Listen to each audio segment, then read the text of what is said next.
এখন হিন্দি মুভি যদি না ঢুকে বা অন্যান্য ইংলিশ মুভিগুলো অবাধে যদি মুক্তবাজার অর্থনীতি চালু না করতে পারে মুভির ক্ষেত্রে, তাহলে মনে করেন হয়তো আস্তে আস্তে এইভাবে মনে করেন আমাদের এই ইন্ডাস্ট্রিটা আস্তে আস্তে মনে করেন ধ্বংসের দিকে চলে যাবে।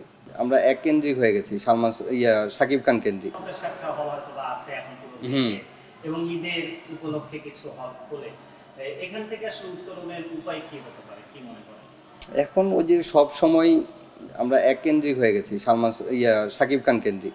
এখন শাকিব খান কেন্দ্রিক হয়ে গেলে তো মুভি ওইরকম জমজমাট হয় না। আর শাকিব খানের মুভি আসতেছে শুধু ঈদ ছাড়া মনে করেন অনেকে ঘোষণা করতেছে, কিন্তু ঈদ ছাড়া তো কেউ ওইভাবে মানে পাবলিক প্রকাশ করতেছে না মুভিটা রিলিজের ডেটটা।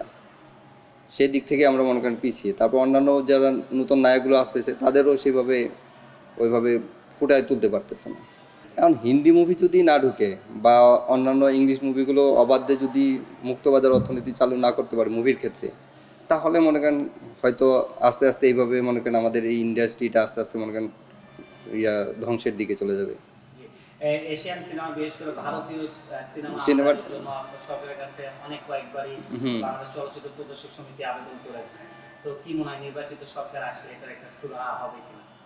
এখন যে পরিস্থিতি, সেই পরিস্থিতিতে এখন নির্বাচিত সরকার আসার পরেও যে কি হয় সেটা নিয়ে তো সবাই সন্দিহান। কেন এখন মনে করেন ভারত বাংলাদেশ মিলে একটা এক এক সময় এক এক বিষয় নিয়ে আমরা উত্তপ্ত হয়ে পড়তেছি। কারণ পরবর্তীতে কি হয় সেটা পরবর্তী সিচুয়েশনে বলা যাবে।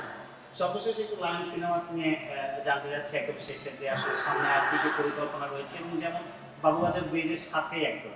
তো দর্শক রেসপন্স এমনি ইন জেনারেল কেমন পান, এই এক্সপিরিয়েন্স কেমন আপনার? এই পর্যন্ত এক্সপিরিয়েন্স হচ্ছে মুভি যদি থাকে, কন্টেন্ট যদি ভালো হয়, স্টোরি যদি সেরকম ভালো হয়, তাহলে কিন্তু এই বাবুবাজার ব্রিজের এই গোড়ায়ও কিন্তু ব্যবসা আছে। ঈদ কেন্দ্রিক যে দেখিয়ে সবাই কিন্তু মুভি দেখতেই আসে। একটা মনে করেন আমাদের একটা সংস্কৃতির সাথে যেমন ঈদে মুভি, যা আড্ডা দিব মুভি দেখব এরকম হয়ে পড়ছে। কিন্তু অন্যান্য সময় যে মুভি নাই, তা কন্টেন্ট নাই। এখন মনে করেন সরকারি যে অনুদানপ্রাপ্ত যে মুভিগুলো, সেগুলো দিয়ে তো কোনো চলেই না।